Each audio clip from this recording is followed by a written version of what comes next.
Graças a Deus. Ai, aquele jargão, né? De quem sempre pega no microfone, que fala, estou feliz por estar aqui, mas eu falo com propriedade, eu estou muito feliz de estar aqui. Porque a cada dia, cada oportunidade que Deus nos dá de estar na casa dele, é motivo de muita alegria. Eu tenho uma notícia para vocês, eu não sou pregadora, eu sou anunciadora do Evangelho. Amém? Às vezes falam, ai, vem pregador. Pregadora era de ontem. Carolzinha, um amor, pregadora da palavra. Mas eu nasci para anunciar o Evangelho. Hoje de manhã já saí lá no bairro, já fui orando nos comércios e falando de Jesus ali. E eu falo, Jesus amado, como eu gosto de anunciar o Evangelho.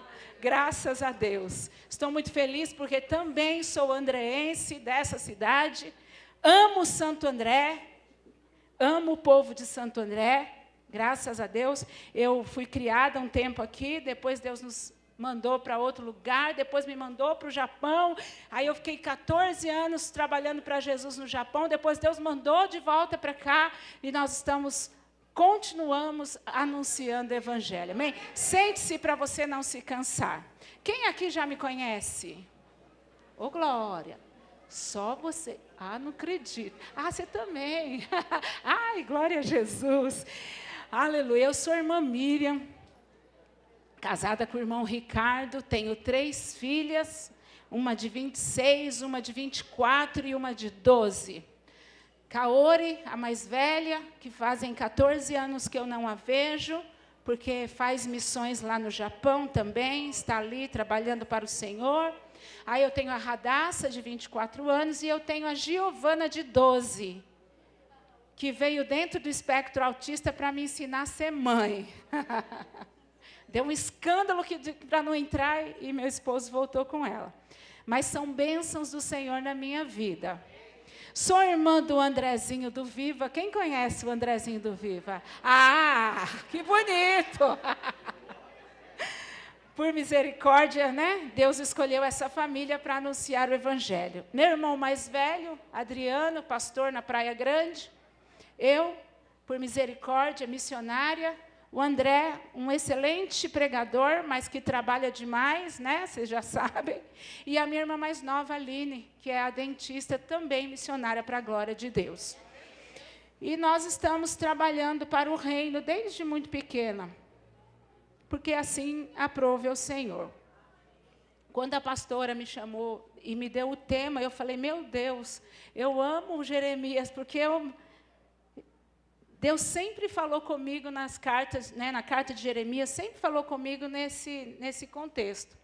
E quando eu estava com 18 anos, eu vou passar bem rápido para vocês conhecerem, mas a gente não vai fugir da palavra, tá?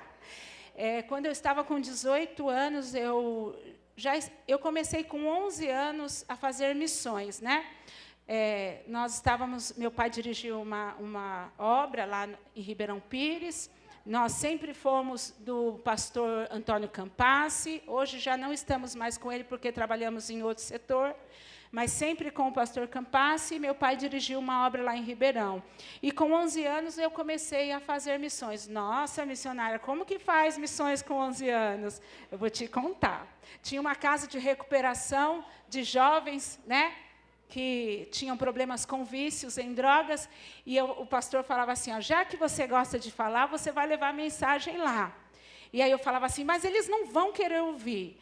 E aí eu orei ao Senhor e pedi uma estratégia. Então eu fazia um bolo de fubá, levava lá e falava assim, vocês querem bolo? Todo mundo queria, porque estava na larica, né? Vocês sabem o que é isso, né? E aí eles queriam, eu falei assim, mas primeiro eu tenho que falar de Jesus. E assim eu comecei com 11 anos para a glória de Deus. Mas como o dia mau chega na vida de qualquer um, eu achei que eu era dona do meu nariz daí para frente e eu fui ver o que tinha lá no mundo. Quebrei a cara? Quebrei. Com 18 anos eu tentei suicídio. E aí eu vi que as coisas estavam bem difíceis. Eu não tinha dinheiro para fazer uma faculdade, que era o meu sonho, e eu não tinha condições de caminhar junto à galera, né, porque tudo é modinha, né? Então eu não tinha essas condições, nós viemos de uma família bem simples. E ali, com as emoções, né, com a alma ferida, nós não sabíamos o que fazer, e ali foi muito difícil. E eu cheguei a um ponto que eu não queria mais viver. E um dia eu estava subindo a rua de casa e tinha o porão de uma igreja, ainda ia construir a parte de cima, e eu falei, acho que eu vou entrar e falar com o pastor, eu vou entrar. E eu entrei, mas não tinha pastor, não tinha ninguém, porque era de tarde, assim, né? Eu acredito que ele tenha ido tomar um cafezinho e deixou as portas da igreja abertas. E eu entrei. E quando eu entrei, eu sentei na cadeira e eu disse, Deus, eu nasci no berço evangélico, mas a minha vida do jeito que está não dá mais. Eu queria que o Senhor me desse destino, porque toda decisão altera o seu destino. Toda decisão altera o seu destino. A decisão de você estar hoje nesse congresso, nesta igreja, está alterando o seu destino. Talvez aos seus olhos você não esteja vendo, mas no âmbito espiritual o seu destino está sendo mudado. E quando eu disse, Deus, altera o meu destino, Deus olhou para mim do céu e disse, abre a Bíblia. Tinha uma Bíblia no banco da frente. E eu disse, estou ouvindo vozes, foi a primeira vez que eu ouvi a voz de Deus. E aí aquilo ficou forte, abre a Bíblia. E quando eu abri, não era minha, não é Bíblia marcada, caiu em Jeremias 33:3. Clama a mim e responder-te-ei e anunciar-te-ei coisas grandes e firmes que não o sabes.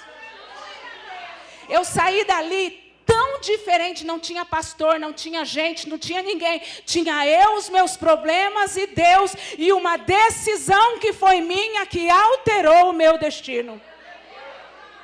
Eu fui para casa tão feliz e eu falava assim, eu vou clamar, Senhor, muda o meu destino. Eu estou tomando a decisão, mas a tua mão é poderosa para mudar o curso da minha vida. Eu não sei como Deus fez, porque milagre não se explica. Mas em 4 meses eu estava dando entrada, sem ter dinheiro nenhum, lá no Japão, onde trabalhei 14 anos com missões, onde Deus me deu uma família, onde Deus mudou o curso da minha vida. Missionária, como é que é isso? Eu não sei te explicar, porque milagre não se explica, mas se vive. Aleluia! Chegamos lá, começamos a trabalhar com famílias, começamos a trabalhar com jovens, mas eu não falava japonês. E aí começou a dificuldade, eu tinha que aprender a falar, porque eu, como gosto de falar de Jesus, não posso ficar sem me comunicar. E aí nós começamos esse trabalho, e vamos aqui, estuda lá, engravidei, tive a minha primeira filha, Kaori, e continuei trabalhando, e aí chegou uma época que o dia mau chegou de novo. Eu não estou profetizando o dia mau na tua vida, mas eu estou dizendo que ele existe. Assim como existiu nos exilados da Babilônia, estava tudo bem, eles estavam vivendo a vida que queria, não tinha obediência, a idolatria estava em nível hard, estava tudo de perna para o ar, e Deus avisando, o dia mau vai chegar. Deus levantou profeta, Deus avisou, olha, vai vir um rei, ele é mão forte, ele vai pegar vocês. Foi avisado, o dia mau chegou. Assim como chegou na minha vida também. Eu cheguei uma época lá que eu falava, Senhor, eu oro por todo mundo vai para o Brasil, todo mundo viaja, eu não consigo sair daqui, e eu estou cansada do que eu estou vendo. Falei, Deus, eu não quero ficar assim. Aí passava pela missionária, Deus falava assim, fala para ela que ela vai viajar. Eu chegava, por que Deus não fala comigo? Fala com outro, não fala comigo. E aí eu endureci meu coração. E aí chegou um tempo que eu cheguei para o pastor, eu falei, pastor Jânio, ele é do Rio de Janeiro. Falei, olha, eu vou para Tóquio, vou comprar minhas passagens e vou embora. Eu não quero mais ficar aqui, todo mundo vai, por que eu tenho que ficar? Não quero. Aí ele chegou para mim e falou assim, olha, Ainda esta semana, o próprio Deus vai falar com você. E aí você vai decidir para onde você vai e o que você vai fazer. Aí eu fui para Tóquio, peguei uma moça que andava comigo, que, né, era minha pupila, e fui.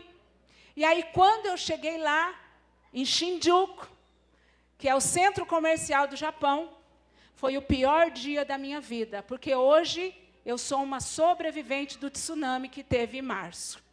Tudo começou a balançar, tudo começou a cair. Foi uma tragédia, para quem viu na internet sabe que foi uma tragédia. E naquele dia, o Senhor estava falando comigo. E aí eu levantei a mão e lembrei, clama a mim que eu vou te responder. Naquele momento que foi terrível, um dia venho para contar só sobre o testemunho, eu dobrei o meu joelho no meio de todos os japoneses e eu falava, Senhor, me perdoa, porque esse terremoto veio, o tsunami veio por minha culpa. E eu orei ao Senhor, Deus deu livramento para a glória de Deus, fiquei até 4:30 da manhã presa dentro de um banheiro, não tinha como voltar para a minha cidade, era 4 horas até a cidade que eu morava, foi um caos. Mas Deus continuou sendo fiel.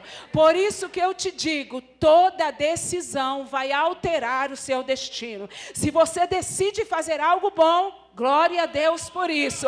Se você decide sair da vontade de Deus, nós pagamos o preço das nossas escolhas. Amém? Continuando, Deus fez aquele sustinho no meu coração, que não foi um sustinho, foi terrível. E eu falei, então tá, nunca mais eu volto para o Brasil, não quero mais voltar para o Brasil. Então, já que é para trabalhar aqui no Japão, eu vou ficar trabalhando. Nessa época eu já falava o japonês, minhas filhas já estavam na escola. Eu disse, eu não quero mais sair daqui. Aí fui para a igreja e fiz um voto de tola.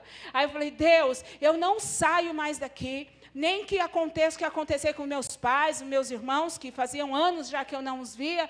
Falei, não tem problema, eu vou morar aqui. Quando eu terminei de orar, levantou um profeta, a missionária Cida Takayama, a minha pastora lá, e disse assim, missionária Miriam, Deus mandou eu te dizer para você arrumar a sua mobília, porque você vai mudar de país. Eu disse, que Deus é esse? Agora que eu disse que eu não ia, o senhor quer que eu vá? E aí eu arrumei a minha mobília, voltei para o Brasil, e aí comecei a exercer aquilo que eu sempre fiz, anunciar o Evangelho. Cheguei aqui e disse, Deus, vou ficar com o Avivamento da Fé Japão, que é a igreja que eu trabalhei no Japão. E aí Deus disse assim, volta para onde eu te mandei, aonde tudo começou. E eu disse, não acredito. Mas como eu já tinha aprendido a lição, eu voltei para a Assembleia de Deus e fiquei 7 anos servindo o pastor Campassi, que é um paizão para mim, glória a Jesus. E tudo indo de vento em popa. Tinha um culto na mão, segunda profética, que eu dirigia. A vida caminhando lindamente. Falei, nossa, no México está bom assim, Senhor. Olha, assim está bom. Dirigi o culto, fazia a obra missionária, que é o que eu fui chamada para fazer. Entre em hospital, saí em hospital, tudo bem. Aí veio a pandemia.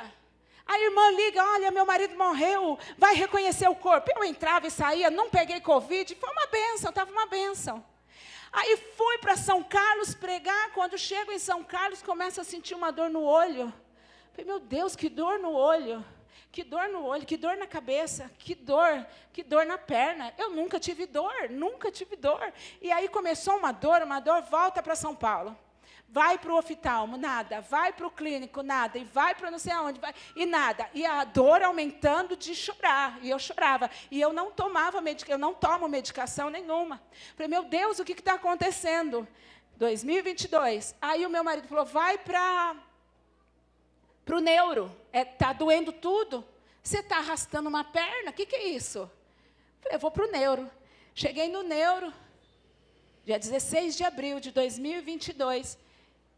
Ela falou, você está bem? Eu falei, eu estou ótima, mas eu estou com dor aqui, minha perna está arrastando. Ela falou, deixa eu ver seu olho. Aí ela vem com um negocinho, olha, meu olho, disse assim, corre, interna essa moça agora. O que ela tem é gravíssimo, ela não vai mais enxergar e não vai mais andar.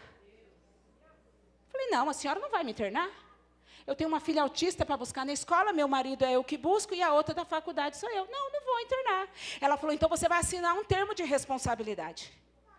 Eu falei, o que está acontecendo? Aí Deus falou, não te falei que o dia mau chega?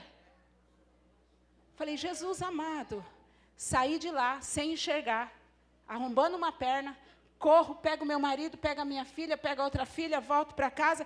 Meu marido me deixou no hospital e ele foi para casa porque a gente não tem rede de apoio, a família toda trabalha. Quando eu entrei no hospital e ela falou assim, chama o licorista. Ali eu vi que era hora de clamar. Falei, Deus, o que está acontecendo? Ela falou, eu acho que é uma doença gravíssima. Axologia, né?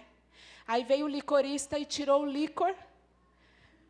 Aí, todos os exames, fui para o corticoide, fui para altas doses de corticoide, nada de voltar a enxergar, e paralisando, e paralisando. 3 dias, 4 dias, 5 dias no corticoide. E aí vem o doutor e fala, preciso que você vá até São Paulo fazer um exame lá, porque é uma doença grave. E eu peguei, fui para São Paulo com meu esposo, fiz e voltei. O olho já estava clareando, voltando ao normal. Eu peguei o papel aqui no Cristóvão da Gama e eu falei, era o papel que o senhor queria estar aqui. Aí ele disse assim, não, como a doença é grave e raríssima, o Hospital de São Paulo já me ligou. Você é portadora de neuromielite óptica, você não vai mais andar, você vai usar fralda e você não volta mais a enxergar. Aí eu olhei e falei assim, o senhor me dá 1 minuto de luto? Ele disse, tudo bem, eu conheço você, de uma outra igreja que eu fui. E a hora que eu olhei para você, Deus, ainda tenho algo de raçuiandarabaianalabassurianda com a tua vida. Não fuja do propósito de Deus. Viu? Deus vai mudar o teu cativeiro, vai mudar a tua história, vai te chamar, vai te tirar de trás das malhadas e vai fazer algo lindo. Mesmo mesmo que você não acredite, porque até a fé está balançando no teu coração. Deus está dizendo, sou eu homem para que minta? Deus vai mudar o contexto da sua história. Olha para mim, olha para mim. Deus vai mudar o contexto da tua história. Sabe para quê? Para mostrar primeiro para a tua família e depois para o demais, sabe? Primeiro Deus vai tratar você para salvar a família e depois uma grande multidão, porque Deus já escreveu a tua história. Recebe a bênção, recebe a vitória, o fortalecimento, o revestimento e a bênção de Deus sobre a sua vida em nome de Jesus. Aleluia. E aí, quando nós estávamos ali, eu e meu esposo, eu disse, olha, eu posso passar pelo luto, mas eu não posso morar no luto. Deus me dá a oportunidade de passar por ele, mas eu não vou morar no luto. Eu disse, doutor, nu saí do ventre da minha mãe, mas é nu que eu vou voltar para lá. Eu só te digo uma coisa, eu sei que o caos existe, mas eu não vou viver o caos. Você pode ver todas as coisas acontecendo, mas você não pode morar no caos. Eu decido, eu altero o meu destino. Ele olhou para mim, vou chamar o psicólogo. Eu falei, não precisa. Vou chamar, não precisa. Eu estou bem. Aí fui para o quarto. Falei, Deus, 45 do segundo tempo. Agora eu não vou andar, não vou enxergar, não vou falar. O que o Senhor quer? O que está acontecendo, Senhor Deus? Eu dobrei o joelho dentro do quarto do hospital e falava assim, o que o Senhor quer comigo? Agora é hora de parar, o que o Senhor tem? E tinha um espelho assim na parede. Deus falou, vai no espelho. E eu disse, no espelho, vai no espelho. E eu cheguei e olhava no espelho e ele falava assim, você está vendo alguma coisa por fora? Olha, irmãs, olha para mim, vocês estão vendo alguma coisa por fora? Mas vocês não sabem o que eu carrego por dentro. Aí Deus falou assim, ó, quantas vezes a gente chega perto de pessoas e vê que está bonito, que está lindo, que está aciado, que está, né, todo ali na presença, mas você não sabe o que está carregando diagnóstico, está carregando uma dor, está carregando uma falência, está carregando uma vida difícil, e Deus conhece você por dentro. O dia mau chegou. Mas o que você faz com o dia mau? Vamos lá? Jeremias 29. Aleluia. Essa carta é algo tremendo da parte de Deus. Aleluia. E estas são as palavras da carta de Jeremias, o profeta, que enviou de Jerusalém ao resto dos anciãos do cativeiro, como também aos sacerdotes e aos profetas e a todo o povo que Nabucodonosor havia transportado de Jerusalém para a Babilônia. Depois que saíram o rei Jeconias e as rainhas e os eunucos e os príncipes de Judá e Jerusalém e os carpinteiros e os ferreiros de Jerusalém, pelas mãos de Elasa, filho de Safá, e a Gemarias, filho de Ilquias, os quais Zedequias, rei de Judá, tinha enviado à Babilônia, a Nabucodonosor, rei da Babilônia, dizendo: assim diz o Senhor dos Exércitos, o Deus de Israel, e todos que foram transportados. Isso aqui é tremendo.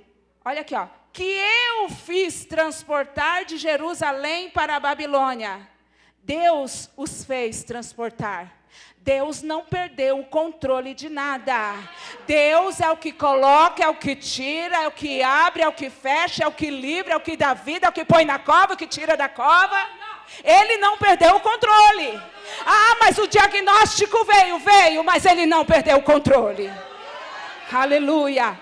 Aí ele vai e ele fala: eu fiz transportar para o dia mau. Eu levei você para o dia mau. Deus está dizendo: ei, eu peguei você e levei para o diagnóstico. Eu peguei você e levei para o acidente. Eu peguei você e levei e te transportei. Para quê? Para te dar no final o que vocês esperam. Mas dentro do caos, é isso que eu quero trabalhar com a igreja nesta noite. Dentro do caos, há uma possibilidade tremenda da parte de Deus. Porque aqui no meio do caos, ele vai dizer assim, ó: tomai mulheres, lá em cima, no meio do caos, no 5, ei, está no meio do caos, continua edificando casas, está no meio do caos, habitai-as, está no meio do caos, planta o jardim e come do fruto, está no meio do caos, continua casando, está no meio do caos, continua fazendo. O que eu quero trazer ao teu coração é: mesmo que o caos seja iminente, mesmo que esteja tudo de perna para o ar, Deus está dizendo: você precisa continuar vivendo. A gente não pode parar diante do caos. É aí que está o segredo. Um dia desse eu estava perguntando para o meu esposo: meu bem, onde que é o esconderijo do Altíssimo? Quem sabe me dizer o que é o esconderijo do Altíssimo? Aí meu marido me disse: é um lugar lindo, é um lugar de paz, é um lugar onde você sente o aconchego de Deus, é um lugar onde você ouve a voz de Deus. Eu falei: sim, esse é o esconderijo do Altíssimo. Mas geograficamente, você sabe onde é o esconderijo do Altíssimo? Nós estamos aqui em São Paulo, eu faço missões no Marajó, geografia. Tem Mauá, tem Ribeirão Pires, isso é geografia. E eu quero saber onde está o esconderijo do Altíssimo geograficamente. E ele não soube responder. E na mesma hora Deus falou comigo: o esconderijo do Altíssimo está instalado no meio do caos. Porque é no meio do caos que a gente clama e sente paz. É no meio do caos que a gente clama e o coração da gente se faz melhor. É no meio da patologia que o coração fica mais ligado a Deus. É no meio da tragédia familiar que você se aproxima mais de Deus. Então o esconderijo do Altíssimo, geograficamente, ele mora no meio do caos. Aí quando Deus leva os exilados para a Babilônia, Ele está dizendo: ei, vocês estão no meio do caos, mas não é para parar. Vocês estão no meio da dificuldade, mas para continuar fazendo o que você tem que fazer. E eu dentro daquele hospital, eu disse: Deus, 45 do segundo tempo, aleijada, tudo bem, vou continuar pulando de uma perna só se for necessário, não me importa. Mas para quê? Nunca perguntei por quê. E eu disse: para quê? E ele disse: é que a partir de agora, você vive um outro contexto da história. E eu disse: então tá, então me mostra que eu quero ver. Eu quero ver. Deus já me livrou de acidente, me livrou da morte, me livrou do tsunami, me livrou de tantas coisas, de tantos acidentes. E agora? Ele falou: continua caminhando que eu te livro da enfermidade. Irmãs, você vai procurar essa patologia, se chama neuromielite óptica, doença de David. Não tem cura, não tem remédio, não tem o que faça. Mas Deus não perdeu o controle. Eu disse, então eu vou viver. Sabe o que acontece quando a gente deixa de viver no meio da tragédia? A gente põe a nossa casa na tragédia também. Sabe o que a gente faz quando a gente está com um problema gravíssimo e a gente começa, estou fraco. A família toda começa a viver aquele contexto também de fraqueza, de tragédia, de derrota, de destruição. E eu falei, eu não posso deixar minha casa dessa forma. Eu conheço gente que teve um diagnóstico e morreu por conta de ouvir, mas não da doença. Diagnóstico não é sentença. Diagnóstico está ali para a gente saber o que tem. Sentença quem dá é só Deus. Então vamos continuar vivendo. E agora? O médico, você não pode muito calor, você não pode ser picada de bicho, você não pode sofrer inflamação, você não pode isso, você não pode aquilo, e a gente vai fazer uma infusão. Eu faço uma infusão de 8 horas. 8 horas grudada numa máquina. Um remédio que a qualquer momento pode me dar um infarto. Dizem eles, porque eu estou na 9ª, 10ª, acho, e estou aqui, para a glória de Deus. Aí volto para o hospital, um especialista em São Paulo, ele fala assim, moça, menina, me chama de menina, com 50 anos. Menina, você é uma mulher de fé. Eu falei, sou. Você sabia que você é a única do Brasil que não tem sequela? Eu, ótimo. Você é a única que voltou a andar? E ainda é teimosa, anda de salto, porque eu vou de salto lá. Só para mostrar. Sem enxergar, sem andar, com desequilíbrio. Perdendo os esfíncteres, que vocês sabem, tinha que usar fralda. Gente, não uso fralda, caminho, enxergo, falo, não tenho nada, não tenho nada, não tenho nada, não tenho nada. Porque aqueles que servem ao Senhor de nada têm falta. Aleluia. Sabe o que Deus está dizendo aqui? No meio do caos continua o seu propósito. Aí Deus disse para mim, então, para você, Lesh Lehá. Diga comigo, Lesh Lehá. Vou te explicar o que é. Lesh Lehá é uma palavra em hebraico. A mesma palavra que Deus falou para Abraão. Sai da tua terra, da tua parentela, para o lugar que eu vou te levar. Mas no original essa palavra se chama Lesh Lehá. Lesh, sai da onde você está. Lehá, tem a sua identidade em Deus. Deus estava dizendo assim, Miriam, estou te dando Lesh Lehá. E eu disse, então me diga o que é isso. Deus assim, ó, sai do diagnóstico. Sai da onde você está. Sai da falência. Sai do caos. Sai da tragédia. Você tem uma identidade em Deus. E aí nasceu a família Lesh Lehá. Hoje somos 1.500 crianças no Marajó. Eu vou para lá, eu passo calor, eu volto, nenhum bicho me pica, durmo em rede, no meio do mato, nada tem acontecido. Aí eu venho e leio essa palavra aqui, ó. Edificai casas, habitai, plantai, comei, casem-se, continuem a viver a vida. O que vamos fazer no dia do caos? É a pergunta. Sabe que eu fico olhando na vida de Rispa? A mulher perdeu os filhos, mataram os filhos da mulher. Era um caos, ela estava vivendo o pior caos da vida dela. Ela não colocou a cabeça debaixo do colchão e disse, estou depressiva, eu estou com uma síndrome do pânico. Não, essa mulher, ela pega um pano, ela vai onde os filhos estão ali, ó, pendurados, e a Bíblia vai dizer que ela fica ali o tempo todo, e os historiadores vão dizer que foram mais ou menos 4 meses, e elas dizendo, nenhum bicho vai comer meu filho, nenhum bicho vai comer a carne do meu filho, o caos está acontecendo, mas eu não vou parar, o caos está vindo, mas eu não vou perder meus filhos para droga. O caos está vindo, mas eu vou continuar fazendo algo. De labadaraiana rassúbria. Aleluia.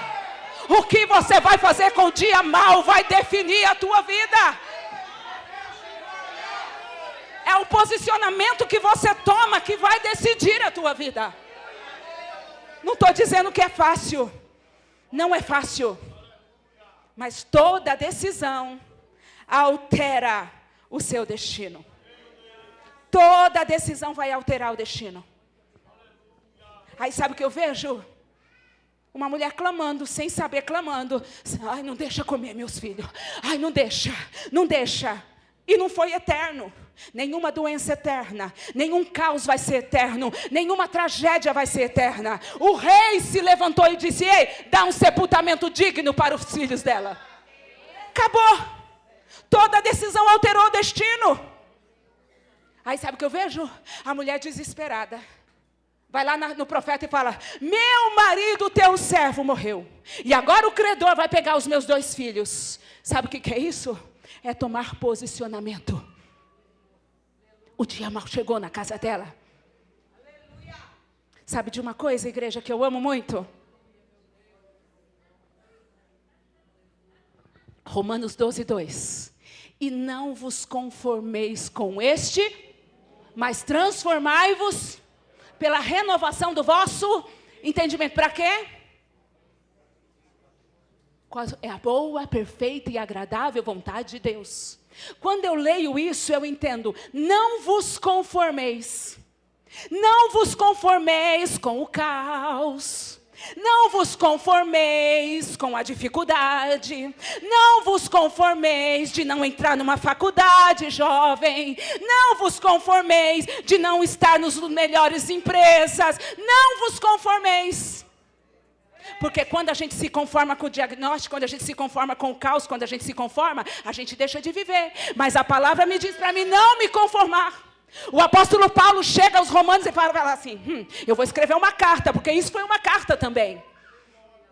E quando você vai escrever uma carta, você vai dizer assim: vou ver como é que está aquele povo, vamos ver como está Maria, vamos ver como é que está ali a dona Ana. Não é? Essa carta de Paulo, ele escreve assim: eu vou escrever para eles não se conformar, porque ele estava vendo que tinha muita gente se conformando com a situação. Agora eu quero te perguntar, Igreja Assembleia de Deus e ADG, qual é a classe de pessoas que você pertence? Os conformados ou os inconformados? Essa mulher chegou no dia do caos e ela vai para o profeta e ela vai dizer: olha, o credor vai levar os meus 2 filhos. É quase um clamor. Aí tem gente: ai, a tragédia, vai levar meus filhos. Está vendo os filhos ir embora e conformada com aquilo. Eu não me conformo, eu vou para o joelho. Eu não me conformo, eu vou bater naquela porta que bate e abre. Eu não me conformo, eu vou pedir socorro para as formiguinhas de oração. Eu não me conformo, eu tomo uma decisão. Toda ação, ela provoca uma... Isso é quinta série. A ação da oração se conecta com a reação de Deus. Ação de oração com reação de Deus e milagre. Deus me trouxe aqui para perguntar: ei, o dia mal chegou, e o que você vai fazer? A decisão é nossa. Eu vou estacionar? O próprio povo dentro da Babilônia, Deus está falando assim: não para de viver não. Vai continuar fazendo o que vocês têm que fazer. Daniel fez. Daniel estava lá dentro, podia: ai, sou tão jovem. Não, eu não vou ficar orando aqui. Não, eu vou continuar fazendo aquilo que eu fui chamado para fazer. E a decisão dele alterou até o meu e o seu destino. Aí essa mulher clama por misericórdia lá para o profeta, e o profeta resolve a situação dela. E não era uma situação fácil. O credor estava lá para levar os seus 2 filhos. Não é? Isso aqui é o remédio, tá? Que eu fico controlando. O credor já estava lá. Porque ela adquiriu uma dívida altíssima que nem era dela. Vocês sabiam que a dívida não era dela? A dívida era do marido. E por que o marido ficou endividado? Porque ele não se conformava de ver Jezabel matando profetas. Olha lá, um homem não conformado. Que veio, viu o dia do caos e falou: não vou ficar olhando o caos de braços cruzados. Aí o que ele fez? A Bíblia fala que ele salvou 100 profetas. 50 numa caverna, 50 na outra. Mas ele trabalhando na casa de Jezabel, o dinheiro, o salário dele, pagava a casa, os filhos. Então ele teve que tomar dinheiro emprestado. Não é pecado tomar o dinheiro emprestado desde que você vá pagar. Aí ele toma o dinheiro emprestado e ele vai. Salva 100 profetas. Glória a Deus por isso. 100 profetas. Marido dela. E continuou lá. E por que a dívida ficou alta? Porque naquela época não chovia. Então a comida estava escassa. Então ele pegou bastante dinheiro. Só que o dia mau chegou. Sabe por quê? Porque Obadias morreu. O marido dela morreu dentro da casa de Jezabel. Aí tem alguém aí pensando no seu coração, pode um crente fiel trabalhar na casa da infidelidade? Pode, porque Deus vai testar a sua fidelidade dentro da casa da infidelidade. Porque aqui na igreja nós somos crentes, se vestimos como crente, falamos como crente. Mas quando te coloca na Babilônia, Deus começa a ver se você realmente é crente. Ele vai ver a sua fidelidade lá. E Obadias foi fiel. Ele salvou 100 profetas. Só que ele morreu. O dia mau, ó, bateu. Morreu. E naquela época a dívida era transpassada para a sua família. Então ela adquiriu uma dívida que nem era dela. O dia mau também chegou para ela. Viúva, endividada e perdendo os filhos. Só que ela foi no lugar certo. Você está indo no lugar certo? Você está clamando no lugar certo? Ela foi no lugar certo, ela foi direto para o profeta e ela pergunta, meu marido, teu servo, quantas vezes eu já fiz assim para Jesus? Essa irmã veio falar para mim, Jesus. Mas ela é tua serva. O problema dela é grande, que eu estou aqui quase morrendo, Jesus, mas ela é tua filha. Eu sou uma intercessora. Meu ministério é oração. E eu falo, olha, teu filho lá está sofrendo. A tua filha lá, Jesus, é tua filha. E foi exatamente o que ela fez. O meu marido, teu servo, morreu. E agora o credor quer levar os meus 2 filhos. Aí o profeta fala assim, mas vem cá, o que eu tenho contigo? O que eu tenho contigo? Aí ele pergunta, me declara o que tu tens dentro da tua casa. No dia mau a gente não acha nada, né? No dia mau a gente quer pôr a cabeça debaixo de um buraco e nem sair de lá. No dia mau a gente não quer nem falar com a amiga pelo zap. Não é? A gente não acha nada. Aí ele pergunta, o que tu tem na tua casa? Qual foi a resposta dela? Tua serva não tem? Às vezes a gente fala, eu não tenho nada. O dia mau chegou, eu não tenho nem coragem. Eu não tenho o que fazer. Deus, e agora? E agora? O que eu vou fazer? Eu acredito que o povo lá na Babilônia estava assim, o que a gente vai fazer? A gente não tem nada. Não tem nada. E o que tinha, pendurava. As harpas penduravam nos saltérios, não foi? Ainda eles sabem o que eles falavam? Igual nós fala. Como entoaremos um cântico de Sião em terra estranha? Olha eles chorando lá. Como é que eu vou cantar na adversidade? Como é que eu vou cantar no meio da patologia? Como é que eu vou cantar com meu marido me batendo? Como é que eu vou cantar com meu filho na droga? Como é? Aí Deus está dizendo assim, ei, qual é a tua decisão para alterar o teu destino? Continua cantando, continua adorando, continua falando, continua profetizando. Essa aflição de alma que está no teu coração, Deus está arrancando. Deus está dizendo, continua adorando, continua adorando, continua adorando. Sabe por quê? Porque vai chegar o tempo de Deus falar, agora basta, chega, agora é comigo. A palavra de Deus vai dizer assim, ó, por um pequeno momento te deixei, mas com grandes misericórdias te peguei de volta. É assim. E eles chegaram a pendurar. E aí ele pergunta, o que você tem? Nem saltério, não tinha mais nada. Não tinha mais nada. A não ser o quê? Uma botija de azeite. Por que ela tinha uma botija de azeite? Vou te explicar. Naquela época, o credor chegava e anunciava a dívida. Teu marido morreu, Dona Maria, teu marido morreu. Agora você tem uma dívida comigo. Hoje a gente veio avisar. Mas na próxima, eu venho para receber. E se a senhora não tiver o dinheiro, eu levo tudo que tem dentro da sua casa. E se da terceira vez nós viermos aqui e a senhora também não tiver o dinheiro, nós vamos levar os teus filhos. E por que ela disse que só tinha uma botija de azeite? Porque já era a segunda vez que eles estavam lá. Ela já era a terceira vez.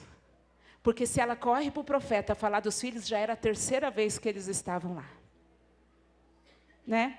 E aí ela fala, olha, eu só tenho uma botija de azeite. O que é uma botija de azeite para uma dívida tão grande? Né? Mas como o nosso Deus é especialista em trabalhar com coisas pequenas, de uma queixada de jumento mata 1000, com uma vara abre o mar, uma botija de azeite é só o suficiente. Ah, missionária Miriam, mas eu não tenho uma botija de azeite, mas tem 2 joelhos para dobrar. Tem uma boca para clamar, tem as mãos para bater palma, para adorar, para dançar na presença de Deus. Me declaro que tu tens. Me declaro que tu tens na tua casa. Me declaro que tu tens. Um dia eu falei, eu não tenho nada, nem força, Deus. Aí eu ouvi Deus falando, tira a força do tutano. Sabe o que é o tutano? É o que tem dentro do osso, que já não tem mais nada. E foi de lá que eu clamei. Me declaro que tu tens, ele pergunta. Ela só tem uma botija de azeite de 600 ml. Por que eles não tinham levado? Porque era o que ela cozinhava ainda para os meninos. Aí ele fala assim, então vamos fazer assim, ó, pega vasos emprestados. Né? Pega vasos emprestados. E não poucos, muitos. Né? Aí eu fiquei pensando com o Senhor, peraí, eles levaram tudo dela, só deixaram uma botija de azeite? Levaram o sofá, levaram o rack, a geladeira, o freezer, levaram tudo, tiraram tudo. Só deixaram uma botija de azeite? Senhor, por que isso? Aí Deus comunicou comigo. Para entrar o novo, o velho tem que sair. Valeu um glória, hein? Para entrar o novo, o velho tem que sair. Deixa sair o velho, deixa sair o que não presta, deixa sair a decepção, deixa sair o coração entristecido, deixa ir embora, porque o novo de Deus vai chegar, porque o novo de Deus já está aí. Você tem uma boca para clamar, você tem uma boca para clamar. Toma vasos emprestados. Toma vasos emprestados. Se eu for trazer para o âmbito de agora, para hoje, toma lá umas almofadinhas emprestadas para você dobrar seu joelho. Toma lá uns tapetinhos de crochê lá da sua irmã emprestado, porque nós vamos descer na oração. Porque isso não conseguem tirar de mim. Podem tirar tudo, mas não pode tirar o meu desejo de adorar. Não pode tirar o meu desejo de buscar. Não pode. E pega muitos, não poucos. E ela toma vasos emprestados. E os meninos vão lá. Ela manda os meninos, né? Aí os irmãos da igreja falam, deixa o menino lá na internet, dá um celular para ele ficar quieto. Deixa o menino lá na casa da avó, que eu vou na igreja sozinha. Deixa eu curtir Jesus sozinha hoje. Deixa eu te falar, seus filhos precisam ser testemunhas oculares do milagre também. Seus filhos precisam ver o milagre acontecendo. Eles ouviam falar que papai salvou profeta, que papai era da casa de profeta, que papai fazia junto com o profeta. Mas eles precisaram agora ser testemunha ocular. Tira os olhos dos teus filhos daquilo que é mal. Aí os meninos pegam os vasos emprestados. E não era vaso pequeno, eram as botijas de água, que é de 18 a 20 litros cada uma. 18 a 20 litros. Pegaram emprestado. Se tivesse um monte de coisa velha na casa, os vasos não iam entrar lá dentro. Então deixa o velho sair para o novo entrar. Olha o que uma decisão altera o destino da mulher. E alterou. Desce o azeite, desce, 18, 36. E vai aumentando, e vai aumentando, e vai aumentando. Pega mais vaso. Não, acabou. Acho que os meninos falam assim, esse é o Deus que papai falava? Esse é o Deus que papai estava falando? Meu Deus. A minha filha é autista. Ela chega na escola e fala assim, tio está passando mal, mamãe vem aqui e ora na sua cabeça. Minha mãe ora na cabeça e para de doer a cabeça. Ei, vamos fazer diferente, igreja. Vamos fazer diferente. Os meninos viram aquilo, coisa linda de Deus. Aí sabe o que o profeta fala? Você passou vergonha de tomar emprestado? Né? Porque a gente tem vergonha, né? Então vai lá, vende, paga a sua dívida. E os barde, as botijas que você pegou vazia, vai lá e devolve cheio, só para te honrar no meio de quem você pegou emprestado. Olha o poder de um clamor. Olha o poder de uma busca. Olha o poder de tomar uma decisão para alterar o nosso destino. Olha isso. O que você vai fazer no dia mau? Deus estava dizendo aqui, ó, continue edificando casas, continue fazendo. Para quê? E buscar-me-eis e me achareis quando me buscardes de todo o vosso coração. Eu comecei a dançar dentro do hospital. Eu não sei o que ele viu em mim. Aí os médicos entravam, até saía. As enfermeiras. E eu lá adorando a Deus. Aquilo que parecia impossível, aquilo que parecia não ter saída, aquilo que parecia ser minha morte, mas Jesus mudou minha sorte. Sou um milagre, estou aqui. Você está entendendo?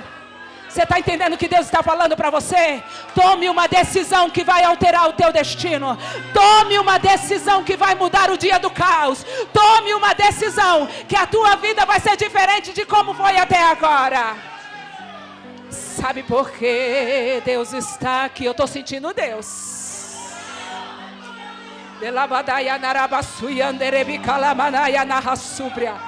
Ai, que nai, anda lá, badaya na rabassuri, anda lebicala.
Deus está neste lugar.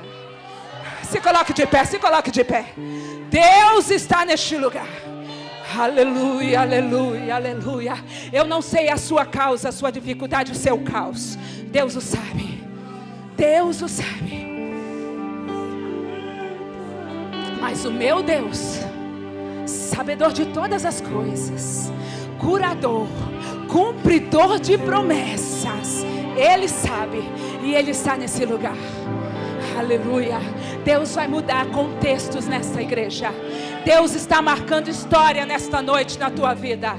Decisões que você não conseguia tomar, você vai decidir, vai dizer, basta até aqui. E o seu destino será alterado, porque Deus está marcando história nesta noite. 8 médicos para me examinar lá no IANSP de São Paulo. Entrou toda a equipe médica. Eu tinha acabado de voltar da primeira viagem do Marajó. 8 horas de barco para entrar nas vilas, no matagal, numa mata dentro onde eu vou. Quando eu voltei, todos eles esperando. Eles olharam para mim e disseram: o que está acontecendo? Eu não sei explicar. Você foi mordida de bicho? Nenhum. Você passou mal? Não. Não. Eu nem lembro que eu tenho essa doença. Eu nem lembro da patologia. De verdade, estou sendo real. Às vezes meus irmãos ligam, o Andrezinho me liga: e aí, mana, tá tudo bem? Você tá cuidando? Eu falei: tô melhor que você junto. Eu tenho fé para mudar a minha história. Não cheguei aqui para morrer. Deus bradou na minha história. Deus bradou. E eu tenho certeza que pode fazer isso na tua vida também. Fez na vida de quem tomou um posicionamento. Fez na vida dos profetas. Fez na vida de quem estava ali, ó, no exílio. Vai ter um salmo que vai dizer assim, ó: quando aqueles que voltaram do cativeiro voltaram como os que sonham. Olha como eles voltaram. Oh, meu Deus, nem lembro mais o que houve na Babilônia. Eles voltaram como os que sonham. Deus está dizendo: eu quero que você volte cantando ao Senhor. Não desanime, não se desespere. Deus tem uma saída para o maior problema que você pode achar. Eu lembro que esse louvor ficava ecoando no meu ouvido. Não se desespere, mas espere, porque tua vitória vai chegar. Deus já ordenou um anjo forte e a sua bênção te dará. Aí volta e eles perguntam, não sabe, vira daqui, vira dali, vira de lá. E agora eles me chamam assim: cadê a menina do Marajó? Falo: estou aqui no meio de todos os, os pacientes dele. Aí ele fala assim: vem aqui. Aí eu chego pertinho dele e falo: você é a minha saudável. Você é a minha saudável. Gente, sabe o que é escutar isso de um médico, de uma doença tão grave? Aí eu falo: glória a Deus por isso. Ele gosta do baque-baque, tá? Ele não é da nossa... Você é diferente. Aí está toda a equipe lá e eu lá: Senhor, já vai preparando a próxima viagem, aquilo que eu vou fazer, são muitas crianças, tal. E aí ele começa a escrever numa receita. Eu falei: ué, se eu estou bem, por que ele vai passar remédio? Pensei, né? Eu falei: não quero. Aí fiquei só de zóio. Aí ele foi escrevendo, aí chegou, fez assim: olha, isso aqui é para você. Eu falei: o que é isso? Ele falou: isso aqui é os nossos telefones particulares. Eu falei: por caso eu passo mal lá para você ligar para vocês, não vai dar tempo de você chegar lá, 8 horas só de barco. Aí ele falou: não, agora você tem uma equipe médica para levar com você para lá. Sabe qual foi a minha oração lá no Marajó? Quando a menina chegou para mim e disse: meu bebê morreu de 5 dias, porque não dava tempo de chegar em Belém do Pará. Para chegar em Muaná são 2 horas de ambulância, e o bebê morreu no meio do caminho. Sabe qual foi a oração que eu fiz? Deus, manda uma equipe médica para a gente passar aqui. Aí quando eu chego lá, ele fala: agora você tem uma equipe médica para levar para o Marajó. Sabe o que é isso? Deus ainda responde a oração. Deus ainda responde o clamor. E se eu fosse você, eu começava a clamar agora na tua situação. Qual é o problema que você está vivendo? A gente vai orar. A gente vai orar. Pega a mão, liga aí, liga na tua irmã, liga na tua irmã. Começa a adorar, começa a falar: Deus, eu não sei como será, mas eu sei que o Senhor fará. Eu nada posso, eu nada tenho, eu nada faço se não for o Senhor pela minha vida. Mas eu sei que o Senhor é cumpridor de promessas. Meu Deus, vai passando nessa igreja, vai movendo o teu Espírito Santo na vida de cada irmã. Quantas aqui precisam de uma resposta? Quantas aqui precisam de conhecer o Deus que faz milagre? Quantas aqui já estão entrando no esconderijo do Altíssimo no meio do caos? Porque há segurança, a paz no meio do exílio, a paz no meio do exílio, a paz no meio da confusão. Há um Deus do céu olhando para mim e para você. Há um Deus do céu mudando o contexto da nossa história, porque Ele é Deus, porque Ele é fiel, porque Ele não muda, porque Ele é imutável, e o prazer de Deus é nos abençoar. Ele está aqui para mudar o nosso contexto, para entrar no profundo e escondido do gemido da alma, arrancar o que é mal, arrancar a preocupação, arrancar pela raiz, toda a raiz do mal, toda depressão, toda angústia, toda síndrome do pânico, toda palavra mal falada de maldição contra esse povo, que saia deste lugar. Toda enfermidade, toda malignidade, tudo que não provém de ti, arranca agora pelo teu poder. Acrescenta fé no coração, acrescenta ousadia no coração, acrescenta disposição, assim como o Senhor usou a boca de Jeremias dizendo: continue plantando e comendo, continue fazendo, continue se movendo, continue marchando, continue profetizando, continue colocando a mão sobre a cabeça dos nossos filhos, continue declarando a salvação do teu marido, continua declarando que Santo André pertence ao Senhor Jesus Cristo, continue clamando por mudança de vida, porque grande é Deus, fiel é Deus que nos prometeu e há de se levantar e julgar a nossa causa. Muda, Senhor, nesta noite, entrega para o teu povo a bênção, entrega para o teu povo a vitória, a alegria, tudo que o Senhor já está nos trazendo e ainda mais, porque o Senhor não despede ninguém de mãos vazias. O seu poder a nos abençoar, o seu prazer a nos abençoar, e nesta noite derrama sobre nós a tua bênção, a tua vitória, o teu fortalecimento, o teu revestimento e a bênção sem medida, em o nome de Jesus. Amém? Cante comigo.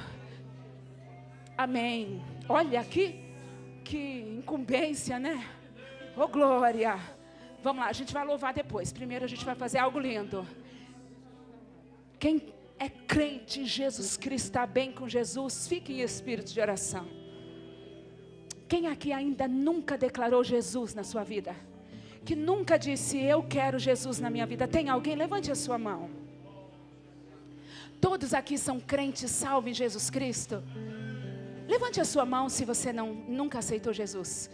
Diga para mim. Não quero nem te envergonhar, só quero te dizer que quando a gente aceita Jesus, a gente está tirando da nossa cabeça uma doutrinação do diabo. A gente está tirando, sabe, aquilo que ele tinha de liberdade de fazer em nós, e colocando a mão de Jesus para guiar os nossos passos, mudar o nosso destino. Quem aqui nunca aceitou Jesus? Levante sua mão, eu quero orar com você. Ninguém? A cereja do bolo? Não tem. Quem aqui se distanciou, porque desviado não existe, vai. Quem aqui se distanciou dos caminhos do Senhor e quer voltar hoje? Levante sua mão. Que está de férias do Senhor Jesus? Tem alguém? Em nome de Jesus, eu só quero orar por você. Eu quero declarar Jesus na sua vida como eu declarei na minha. Tem alguém em nome de Jesus? Não tem? Os irmãos que conhecem uns aos outros, não tem? Não tem? Amém. Se foi por vergonha, pode me procurar no final do culto. Amém? Mas que o Senhor te dê ousadia, graça, misericórdia, que te cubra com o sangue dEle, te leve debaixo da graça dEle, te abençoe sobremaneira, porque mesmo a gente não tomando uma posição, Deus não despede ninguém de mão vazia. Amém? Amém? Glória a Jesus. Cadê as meninas do louvor? Só para a gente terminar com o louvor, pode? Dá tempo? Deus não rejeita a oração, oração é alimento. Cadê as irmãs que louvam aqui? Eu não tenho voz para louvar. Nunca vi um justo sem resposta ou ficar no sofrimento.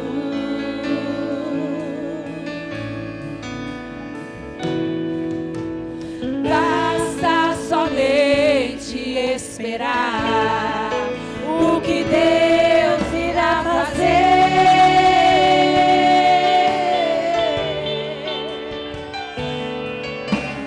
Quando Ele estende as suas mãos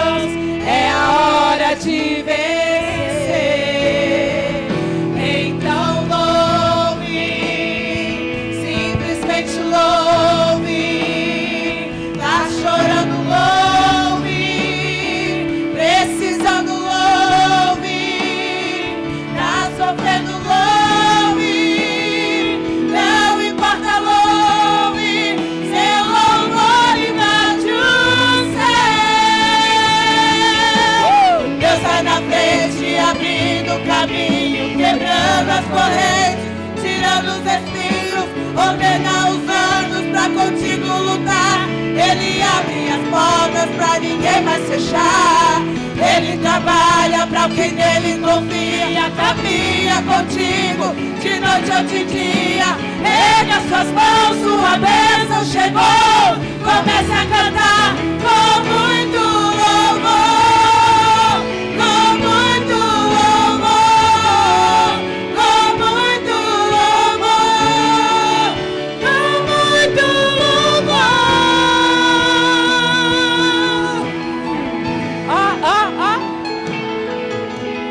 A gente precisa entender o que Deus está falando. O que Deus está falando.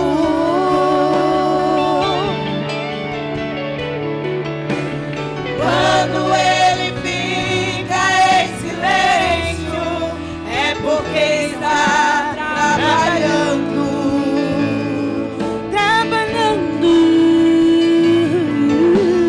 Basta somente esperar o que Deus irá fazer.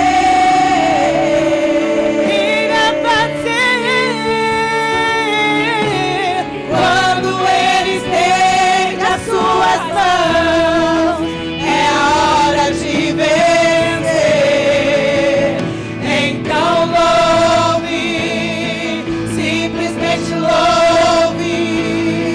Tá chorando, louve. Precisando, louve. Tá sofrendo, louve.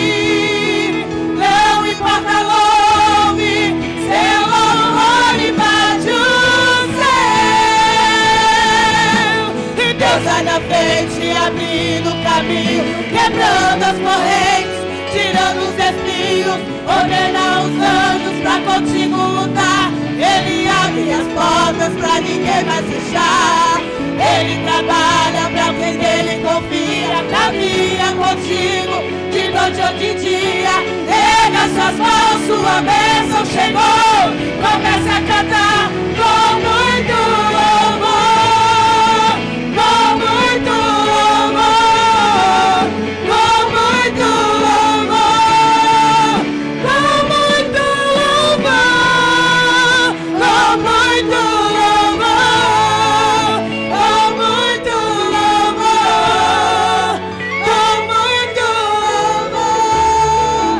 com muito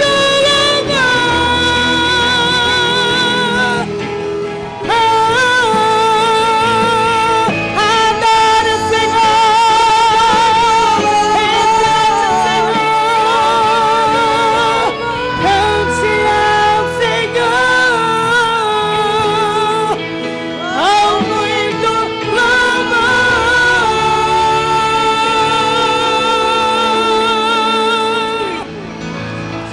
Aplauda, aplauda, aplauda, aplauda Jesus, aplauda Jesus, aplauda Jesus.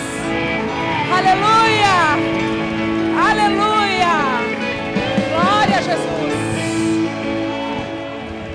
Ó, escute, escute.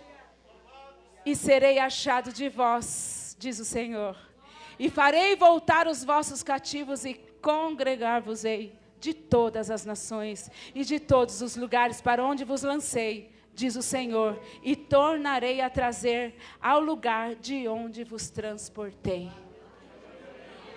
Não vai mais andar vagueando de um lado para o outro. Não vai mais ficar batendo a cabeça de um lado para o outro. Não vai ficar sofrendo, sabe por quê? Porque mesmo dentro da adversidade, mesmo dentro do caos, você vai continuar andando na presença de Deus. Amém? Glória a Jesus. Até aqui o Senhor nos permitiu. Louvado seja Deus por essas mulheres, mulheres de fé, por esses varões que estão aqui. Obrigado pela receptividade, obrigado pela indicação de estarmos aqui. É uma honra ver um paizinho tão lindo desse ainda na batalha. Glória a Jesus por isso. Louvado seja Deus por isso. Continue orando pela minha vida, pelo meu ministério, família Leslie, dando destino à palavra de Deus. Nós estamos no 3º município da região de Marajó, Ilhas do Marajó, no Amazônia. Não é brincadeira. Acompanha a gente nas redes sociais. Não sou de rede social, mas porém tem que ficar, né? Então a gente faz. Mas entra lá, vê, nos segue, dá um oi lá para a gente. Se quiser adotar uma criança, é muito importante para a gente. Nós levamos galochas, porque eles andam 2 horas dentro da mata para poder estudar. Levamos material escolar. E agora, em novembro, eu vou atender 1000 crianças com bíblias e sacolinhas. E vocês vão ver lá nas fotinhos, tá bom? Em nome de Jesus, muito obrigada, irmãos. Tome uma decisão e altere o seu destino em nome de Jesus.